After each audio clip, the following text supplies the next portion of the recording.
കാനഡയിൽ വന്നിട്ട് ഇപ്പോൾ 7 മാസമായിട്ടാ. അപ്പോൾ ഫുള്ള് മഞ്ഞ് തന്നെയായിരുന്നു. പക്ഷെ ഇന്ന് നോക്കിയപ്പോൾ നല്ല വെതർ. അങ്ങനെ ഒരു ചായ കുടിച്ചിരുന്നപ്പോൾ ടൈം പോയി അറിഞ്ഞില്ല. പിന്നെ ഒന്നും നോക്കിയില്ല, വേഗം റെഡി ആയി വെച്ച് പിടിച്ച് ഷോപ്പിൽ ചെന്നപ്പോൾ നമ്മുടെ ക്ലയന്റ് വെയിറ്റിംഗ് ആയിരുന്നു. പുള്ളിക്കാരൻ്റെ പെറ്റ് ബുൾഡോഗ് മരിച്ചുപോയി. ഗ്രീസ് എന്നാണ് പേര്. അപ്പൊ ഗ്രീസിന്റെ ലീഷ് കൊണ്ടിട്ട് ഇന്ന് ഒരു മെമ്മോറിയൽ ആംബാൻഡ് ടാറ്റു കണ്ടാ ചെയ്യണേ. അങ്ങനെ പുള്ളിക്കാരൻ ഗ്രീസിന്റെ കഥയൊക്കെ പറഞ്ഞ് ഇങ്ങനെ സംസാരിച്ചൊക്കെ ഇരുന്ന് വന്നപ്പോൾ ടൈം പോയി അറിഞ്ഞില്ല. അങ്ങനെ പുറത്തോട്ട് ഇറങ്ങിയപ്പോൾ സമയം 8 മണിയായിട്ടാ. അപ്പൊ 8 മണിക്ക് നമ്മുടെ ഇവിടുത്തെ ക്ലൈമറ്റ് നോക്കിയേ, ഇതിങ്ങനെ മാറി മറിഞ്ഞൊക്കെ വരും. കഴിഞ്ഞ ആഴ്ച വരെ ഒരു 5 മണിയാകുമ്പോൾ തന്നെ ഇരുണ്ടു പോകാറുന്നു. ഇന്നിപ്പോ 8 മണിയായിട്ട് നല്ല വെളിച്ച്. രാവിലെ എന്തെല്ലാം വെതറായിരുന്നു, ഇപ്പതേ വൈകുന്നേരം ആയപ്പോൾ ഇതാണ് അവസ്ഥ.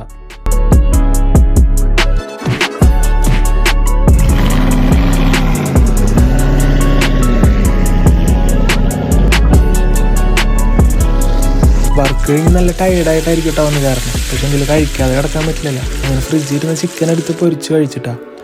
അപ്പോൾ ഇന്നത്തെ വീഡിയോ അത്രേ ഉള്ളൂ ഗൈസ്. പിന്നെ കാണാം, ബൈ.